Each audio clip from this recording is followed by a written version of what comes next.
Testing. Are we all working? I believe so. Are the little dials going in and out on the old... Beep, beep, beep, beep. Is that what's happening? Yep.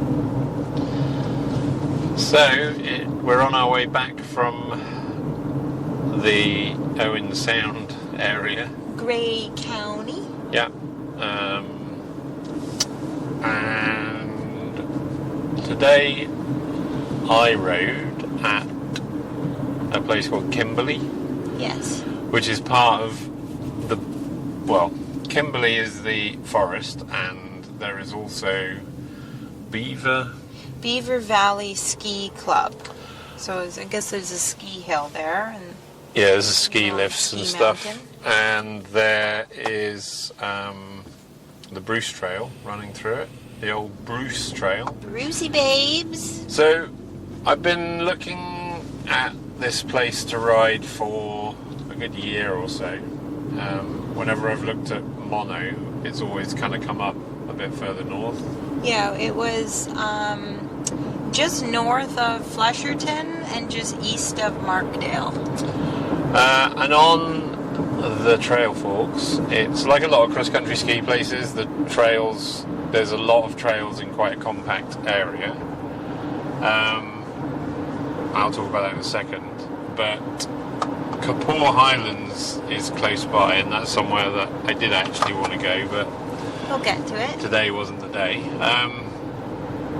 So, on the face of it, this was a mix of mostly green and blue, with a few black trails thrown in, and some Bruce waymarking was pretty good. Some of the trail waymarking was okay.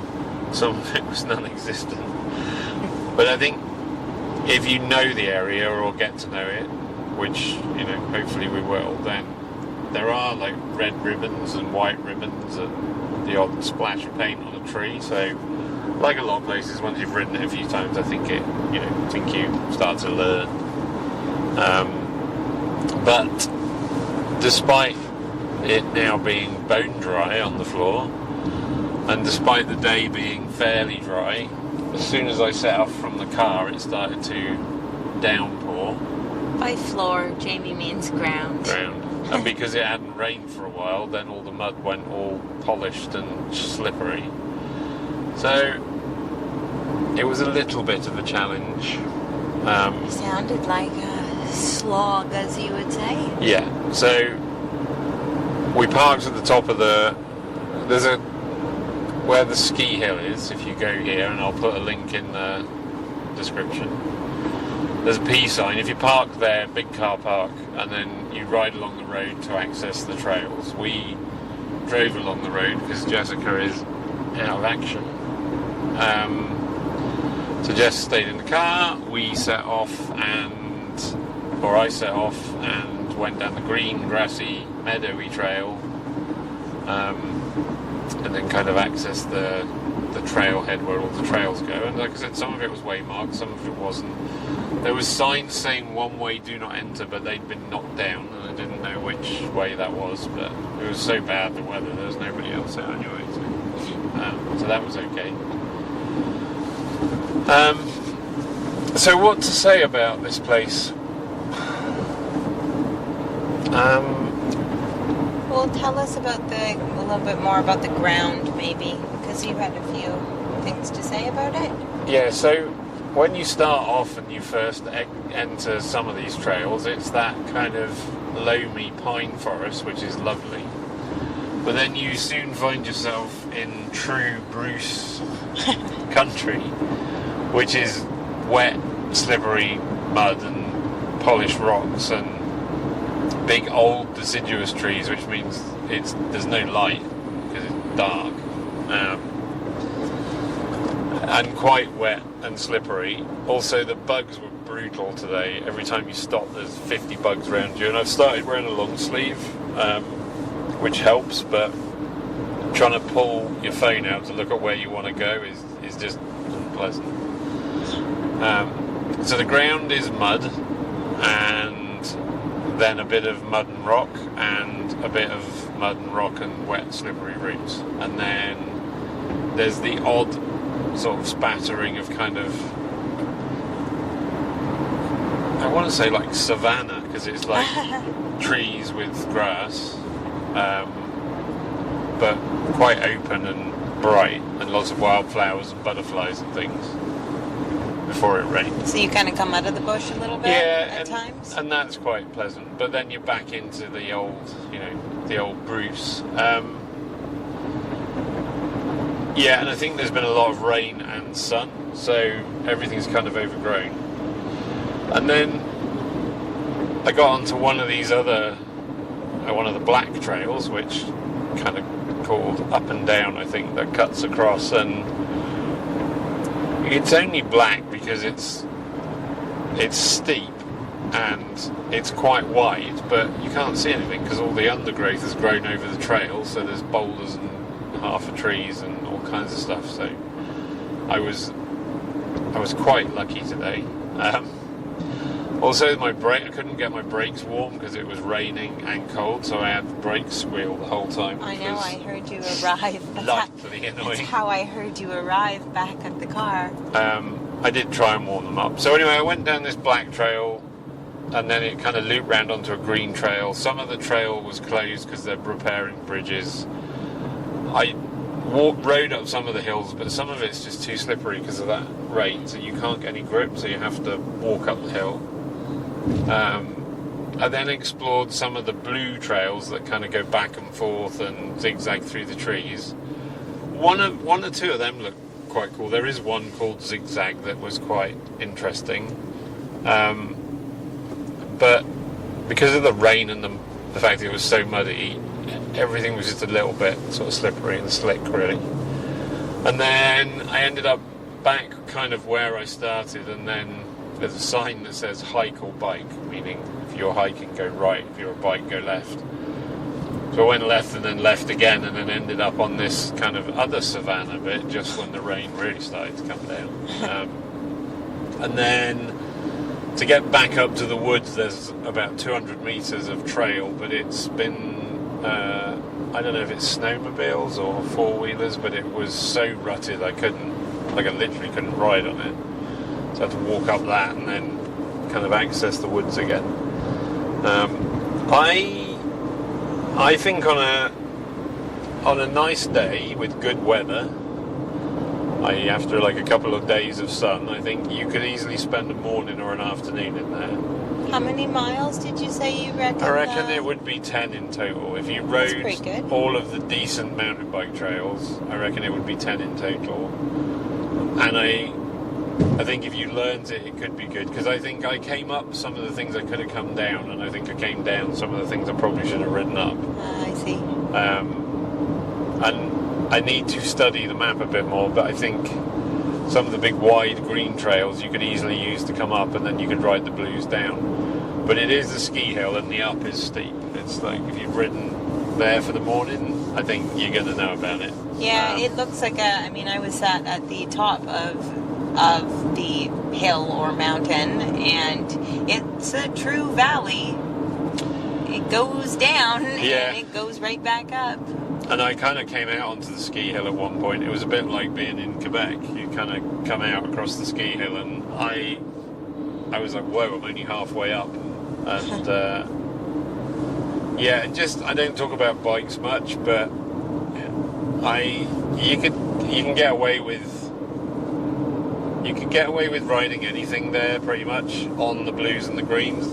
The black, you need something a bit more robust, because some of those hidden rocks are quite big. So but the blues and the greens you could pretty much ride anything on, and if you took your time you could go down the blacks without too much fuss. There's nothing in there horrible. The only thing I was going to say is there's maybe 3 river crossings or stream crossings. Oh, cool. One's really cool, but every one is wonky. Like they've put new bridges in, but then prior to the first one you come up to, there's these really old slippery rounds and then a brand new bridge. So if you hit the round at a slight angle, which I didn't, I was straight. But if you came at it just slightly off camber, you're going to lose your front wheel. So that was fun, the first one. Then the second one, the bridge was wonky, full stop, like it was at a kind of slope and already a bit slimy. And then the third one was just maybe 10 log rounds across a river, which you kind of had to sort of balance across, and that was the bit you wouldn't have liked. It was very slippery and quite high, but it was a bit strange. So How big was the river? I don't know, it's maybe 6 foot wide. Oh, okay. Like if you hit it flat out coming the other way, you'd probably be right, because you'd just get over it, I guess. But and lots of trees down and kind of random boulders. Yeah, and I think there was maps at a lot of the junctions, but like I said, the bugs were so brutal. If you tried to stop, they'd be in your ears, and you just want to keep going. So I do think you can't get lost though, because I think whatever trail you end up on, it loops back to another one, and you might be out there all night, but eventually you get back to where you started. So. Oh, I was going to ask, did it look like there was any other car parks or places to enter? No, I don't think so. Just the one access point? Yeah, I think you're always starting from the top, which means excellent to start and horrible to finish, because you have to ride uphill to finish. I'd always rather ride up to start, warm up a downhill little to bit. finish. But yeah, what else to say? Send it to end it. Yeah, good mix, I guess. Nice if it was dry. Not a place to travel to if it's raining. If you were up here anyway, though, it's worth a visit. It's beautiful in there, and unlike a lot of these kind of overridden trail systems, you do feel like you're the first man to go through the woods, or first person to go through the woods. It's not like all manicured berms and turns, and it's literally like, is there even a trail here? Oh yeah, there is. There's some tyre tracks. I would have liked that. Yeah, and didn't see anybody, as seems to be the case at the moment. Did you see any animals? Not really, it was raining. I did see a partridge at the start. Right. And I did hear a few things, but not really. No more turkeys up in the trees? No turkeys up in the trees.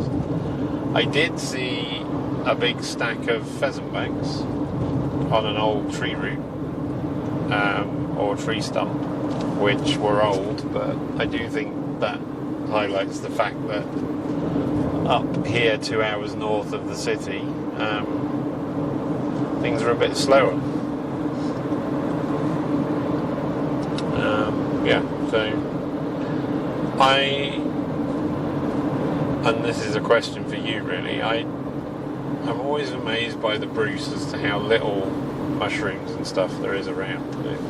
It's funny, or is it just more of a, do they really come out on the Bruce Trail in the fall? Maybe. Because that's when I recall seeing a whole slew, again, when we knew a lot less about mushrooms, but on that hike in the fall, we spent a little bit of time on the Bruce Trail, and I felt like we saw an abundance of, and a variety of mushrooms, and that would have been like a September-ish? Yeah, I would say that's true. So, I don't know, is it just maybe a better atmosphere for fall varieties of mushrooms? Could be. have no idea, but we might be getting a little more acquainted with it. Yeah. On the topic of other wild edibles, though, I would like to mention that the black raspberries are just starting. Yeah. Which means if they're kind of just starting up here, I better freaking hop to finding some of our spots a little further down south, because they're probably primo right now. And I'm a bit out of commission. I was going to say I'm snoozing on the job, but oh yeah, I'm trapped in it. Yeah, do you want to talk about how that is going so far? Well, I suppose don't really know what to report. I guess that we have seen the surgeon and learned that natural healing and, non-invasive, no surgery is becoming more and more popular, and more often the way that they're dealing with Achilles ruptures, and so I'm quite pleased that I do not have to have surgery, but I am still a little bit not fully accepted the duration of recovery time here. So I got a brand new cast on after they cut the other one off that I was only in for a week. 9 minutes via Lakeshore Boulevard West. So I got my first cast off for them to take a look, and they very quickly put a new cast on, but they've done a little bit more of a robust job with it. So I'm in this sucker for a total of 6 weeks, and I'm only 1.5 weeks in. But I mean, I'm getting around okay on the crutches. I was a bit worried about, getting no exercise. That is not the case, let me tell you. I am getting plenty of exercise of all different kinds of muscles that I didn't even know existed. And I keep saying, I've never done so many one-legged squats in my life. Probably never will again after this experience. And, but I'm not doing anything too quickly. But I guess using the time to do other things that I wouldn't probably have done otherwise. So, it's quite hard to watch, to be honest, sometimes. It's yeah, and I, to be honest, I've had almost, with the exception of the last 2 or 3 days, pretty much every day I've had either a few moments or a few hours of being kind of down in the dumps, and very quickly all the things that you can't do flood your mind, and it can be a little bit tough to get back to focusing on all the things that I actually can do, and trying to just stay in that zone. But I guess I just need to, when I get to that place, I know I just need to get up and move. 10 minutes via Lakeshore Boulevard West.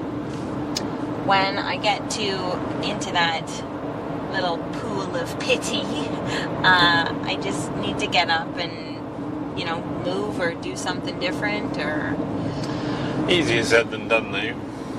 I think tiredness is always a big swine when it comes to your brain playing up, but I think tiredness when you've got something like this as well, I think it just gets a bit overwhelming, doesn't it? It can. I won't lie, it was a little bit tough to see you set off into the gorgeous looking bush. Rainy.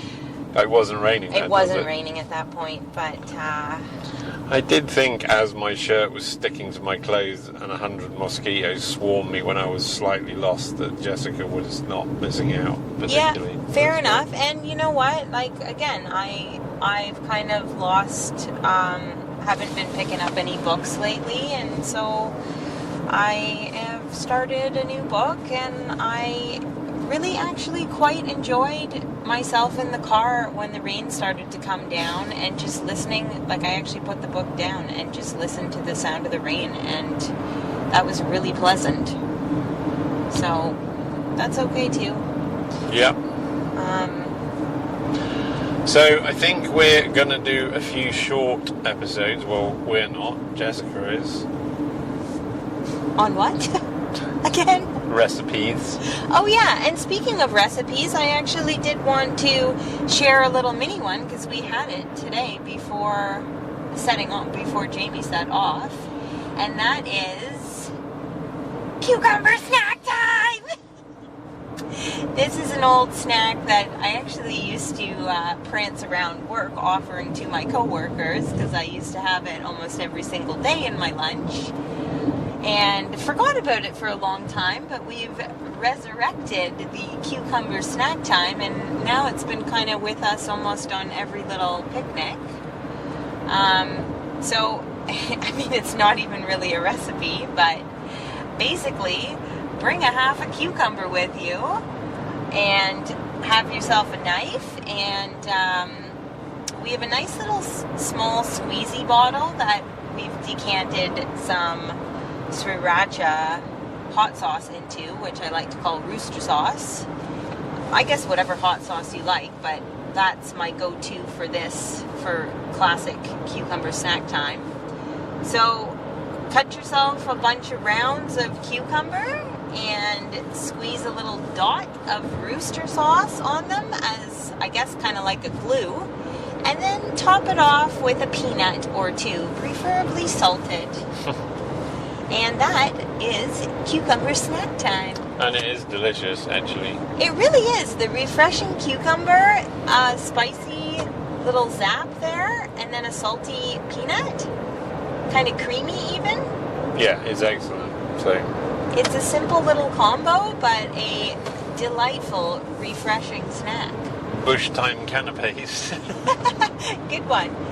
And, you know, we sometimes like to get a little fancy or wonky with the toppings. I think one time we had a bag of cheesies or something and added a few of those little crusties on top. Or Didn't we have a different cucumber this time as well for it? we did have we had a cucumber that I'm calling an albino cucumber, but it's not really. It's a whole different breed or variety of cucumber.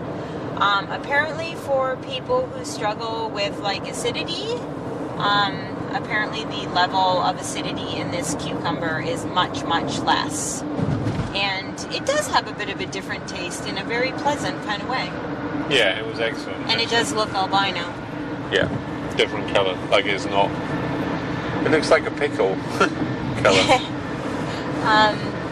But yeah, other good toppings or additions to cucumber snack time are cilantro, or if you ever find some wild mint or lemon balm, those are beauties. But I mean, I guess you could really top it with whatever you want, but that's the classic combo right there.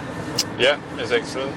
So also, so Jessica's going to record a few other recipes, which we might do a few bonus episodes. I mean, they'll be 5 minutes, so it's not that much of a bonus, but it is a little bit. So keep an eye out for that. And anything else to add?